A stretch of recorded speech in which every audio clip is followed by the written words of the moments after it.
அனைவருக்கும் வணக்கம். போன காணொலியில கர்வச்சர் டூல் பத்தி பார்த்திருந்தோம். இன்னைக்கு நம்ம டைப் டூல் பத்தி பார்க்க போறோம். டைப் டூல்ங்கிறது நம்ம நினைக்கிற டெக்ஸ்ட்டை டிசைன்ல இம்போர்ட் பண்றதுக்கு யூஸ் பண்ற டூல் தான் டைப் டூல். நம்ம யூடியூப் சேனல்ல தொடர்ச்சியா அடோப் இல்லஸ்ட்ரேட்டர் பத்தி காணொலி பதிவிட்டு வரேன். மற்ற காணொலிகளையும் போய் பாருங்க. பார்த்துட்டு நம்ம சேனலை சப்ஸ்கிரைப் பண்ணி வைங்க. கூடவே பெல் பட்டனையும் கிளிக் பண்ணி வைங்க. வாங்க நம்ம வீடியோக்குள்ள போகலாம். நார்மலாக டைப் போட்டக்கு டெக்ஸ்ட் டூல் ரொம்ப ஈஸி. அதே இது நீங்கள் டிசைன் பண்ணணும், அது ஸ்டைலாக பண்ணணும் அப்படிங்கிறது போது கொஞ்சம் சிரமமாக இருக்கும். அதை நான் சொல்லி கொடுப்பேன். இப்போ ஃபர்ஸ்ட் எக்ஸாம்பிள்குள்ளே போயிடலாம். இதே போல் ஒரு டெக்ஸ்ட்டை எப்படி கர்வாக டைப் பண்ணி கொண்டு வரது அப்படிங்கிறத பார்க்க போகிறோம். ஒரு எக்லிப்ஸை வரைஞ்சிருங்க. ஒரு ஷேப் லேயரில் போயிட்டு எக்லிப்ஸை செலக்ட் பண்ணிங்க. லாங் ப்ரெஸ் பண்ணியாச்சுன்னா உங்களுக்கு என்னென்ன ஷேப் இருக்குது அப்படிங்கிறத காட்டும். நீங்கள் அதில் போயிட்டு எக்லிப்ஸை செலக்ட் பண்ணிடுங்க. அப்புறம் நீங்கள் ஒரு எக்லிப்ஸை வரைஞ்சிருங்க. வரைஞ்சி முடிச்சுட்டு ஃபில்லை வந்து கேன்சல் பண்ணி விட்டுருங்க. ஸ்ட்ரோக் மட்டும் இருந்தால் போதும். இப்போ நீங்கள் உங்கள் டெக்ஸ்ட்டை டைப் பண்ணணும். டி பட்டனை ப்ரெஸ் பண்ணிங்க, டெக்ஸ்ட் டூல் செலக்ட் ஆயிரும்.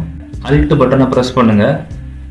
ப்ரெஸ் பண்ணிவிட்டு அந்த கர்சரை கரெக்டாக அந்த எக்லிப்ஸ் மேலே கொண்டு போனீங்கன்னா ஒரு வேவ் மாதிரி ஒரு சிம்பிள் வந்து காமிக்கும். அப்போ நீங்கள் லெஃப்ட் கிளிக்கை, மவுஸோட லெஃப்ட் கிளிக்கை ப்ரெஸ் பண்ணிட்டீங்கன்னா உங்களுக்கு இந்த மாதிரி டெக்ஸ்ட் வந்துடும். ஓகேங்களா? அதில் நீங்கள் உங்கள் டெக்ஸ்ட்டை டைப் பண்ணிடுங்க.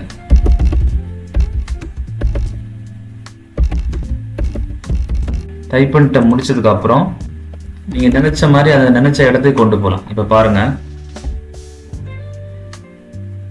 அதாவது இதில் 2 லைன் இருக்குது பாருங்கள். இந்த இடத்துல இந்த 2 லைன், அப்புறம் இந்த ஒரு டீ மாதிரி இன்னொரு லைன் இருக்குது. இது ரெண்டும், இந்த 3 லைனும் ரொம்ப இம்பார்ட்டன்ட். இந்த லைன் என்ன பண்ணோம்னா டெக்ஸ்ட்டை ஃபார்வர்டாக மூவ் பண்ணி கொண்டு போவோம் இந்த ரவுண்டில். ஓகேங்களா? அப்படி பின்னாடியும் இழுத்துக்கலாம். எந்த இடத்துல வேணாலும் வச்சுக்கலாம். இதை தாண்டி போகாது. ஏன்னா இது எண்டு.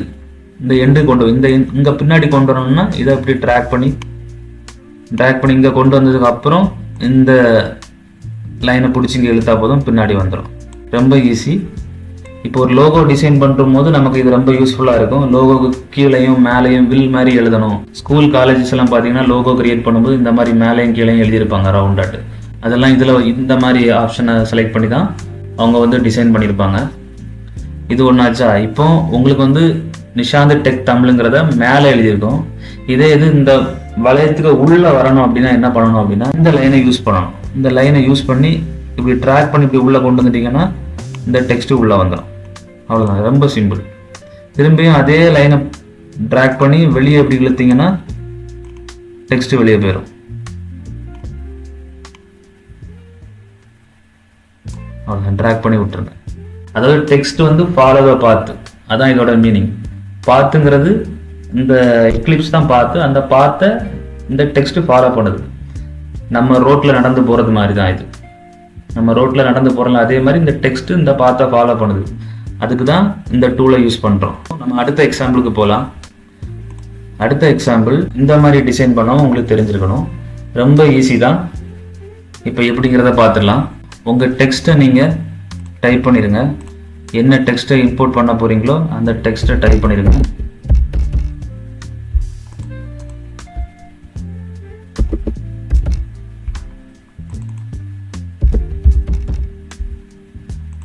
உங்கள் டெக்ஸ்ட்டை டைப் பண்ணி முடித்ததுக்கப்புறம் கலர் கொடுத்துருங்க. டெக்ஸ்ட்டை வேணால் பெருசாக இழுத்து வச்சுக்கோங்க. ஓகேவா? இப்போ ஒரு எக்லிப்ஸ் வரைஞ்சிக்கோங்க. எக்லிப்ஸ்குள்ளே தான் நம்ம இந்த டெக்ஸ்ட்டை கொண்டு போக போகிறோம். இந்த எக்லிப்ஸை நமக்கு 3 ஷேப்பாக கட் பண்ணணும். ஏன்னா 3 டெக்ஸ்ட் இருக்குது. 3 டெக்ஸ்ட்டையும் 3 ஷேப்புக்குள்ளே கொண்டு போகணும். அப்போ இதை 3ஆக கட் பண்ணணும். கட் பண்ணுறதுக்கு நம்ம பென் டூலை எடுத்து இந்த எக்லிப்ஸ் மேலே ட்ரா பண்ணுங்கள்.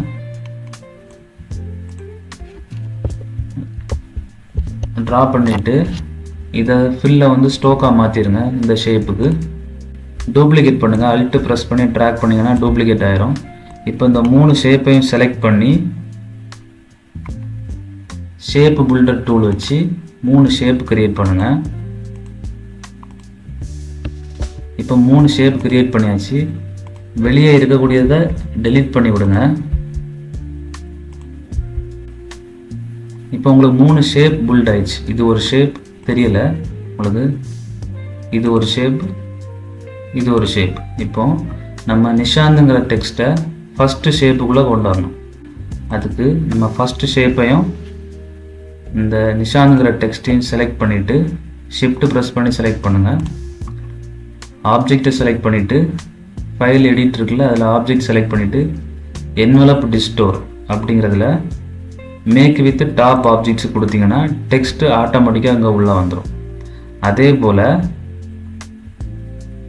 ரெண்டாவது ஷேப்பையும் செலக்ட் பண்ணி ரெண்டாவது டெக்ஸ்ட்டையும் செலக்ட் பண்ணி சேம் அதே போல் envelope distort make with top object. அடுத்தது மூணாவது ஷேப்பை செலக்ட் பண்ணி மூணாவது டெக்ஸ்ட்டை செலக்ட் பண்ணுங்க. Object envelope distort make with top objects. இப்போது உங்கள் ஷேப்பு இங்கே வந்துடுச்சு இதுக்கு உள்ளாடி. இப்போ நீங்கள் என்ன பண்ணணும்னா லேயரை பார்த்துக்கோங்க, உள்ளே போய் பார்த்தாச்சா. இப்போ மறுபடியும் ஆப்ஜெக்டில் போயிட்டு எக்ஸ்பேண்ட் கொடுத்துருங்க. ஆப்ஜெக்ட் ஃபில் இது ரெண்டுமே செலக்ட் ஆகிருக்கணும். ஷேப்பை எக்ஸ்பேண்ட் பண்ணிக்கோங்க. இந்த 3 டெக்ஸ்ட்டையும் சேர்த்து ஒரே குரூப்பாக பண்ணணும். குரூப் பண்ணி வச்சுருங்க. ஆப்ஜெக்டில் போய்ட்டு குரூப் கொடுத்தீங்கன்னா ஒரே குரூப் ஆயிடும். லேயரில் போய் பார்த்தீங்கன்னா தெரியும், இந்த குரூப்புக்குள்ளே இந்த 3 டெக்ஸ்ட்டுமே இருக்கும்.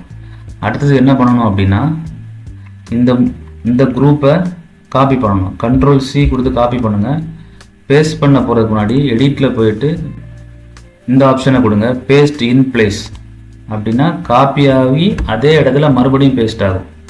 அப்படி 2 டைம் பண்ணுங்கள் பேஸ்ட் இன் பிளேஸ். அப்போ 3 குரூப் கிரியேட் ஆயிரும். முதல் குரூப்பை செலக்ட் பண்ணி ஒரு கலரை செலக்ட் பண்ணுங்கள். முதல் குரூப்பை ஹைட் பண்ணி வச்சுக்கோங்க. ரெண்டாவது குரூப்பை செலக்ட் பண்ணி அதுக்கும் ஒரு கலர் கொடுங்க. ஏதோ ஒரு கலர் கொடுத்துருங்க. அதுக்கு அடுத்த குரூப்புக்கும் செலக்ட் பண்ணி அதுக்கும் இன்னொரு கலர் கொடுத்துருங்க. இப்போ மூணாவது குரூப்பை செலக்ட் பண்ணி அதை சின்னதாக்கி விட்ருங்க. ஸ்கேல் சின்னது பண்ணி விட்ருங்க. ஸ்கேலை குறைச்சி விட்ருங்க, சின்னதாக்கி வச்சுருங்க. லாஸ்ட் இருக்க 2 குரூப்பையும் செலக்ட் பண்ணிக்கோங்க.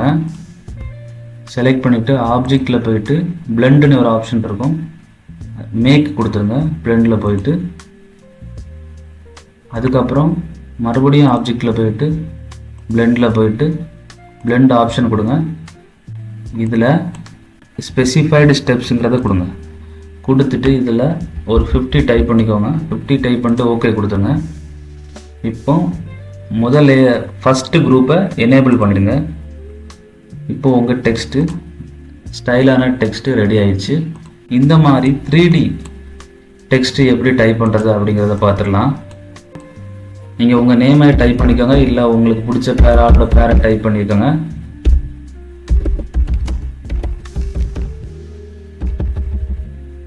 டைப் பண்ணி வச்சுட்டு கொடுத்துக்கோங்க. டார்க் கலர் கொடுக்குங்க, பிரச்சனை இல்லை. கொடுத்துட்டு டெக்ஸ்ட்டை பெருசாக்கி வைங்க. இப்போ 3D பண்ணுறதுக்கு விண்டோ இருக்குல்ல, விண்டோவில் போயிட்டு 3D மெட்டீரியல் கொடுங்க. இப்படி ஒன்று ஓப்பன் ஆயிரும். இப்போ இதில் இந்த ஆப்ஷனை கொடுங்க, இன்ஃப்ளாட். டெக்ஸ்ட் 3D மாறிடும். கொஞ்சம் வெயிட் பண்ணுங்கள், ரெண்டர் ஆகும். இப்போ இந்த சைடில் இருக்கக்கூடிய ஸ்க்ரோல் பண்ணி கீழே வாங்க. இதில் ப்ரீசெட்ஸில் ஐசோமெட்ரிக் டாப்னு கொடுங்க. இந்த மாதிரி உங்கள் டெக்ஸ்ட்டு ஸ்டைலாக வந்து கிடச்சிடும். இதில் நீங்கள் உங்கள் ஆப்ஜெக்டை செலக்ட் பண்ணிவிட்டு அதோட டெப்த்தெல்லாம் சேஞ்ச் பண்ணிக்கலாம். இப்போ இதில் ஒரு 30 கொடுங்க. எவ்வளோ இருக்கணும் அப்படிங்கிறத கொடுத்துக்கலாம். இதில் ட்ராக் பண்ணி வாங்க. வால்யூம் ஒரு 30% கொடுங்க.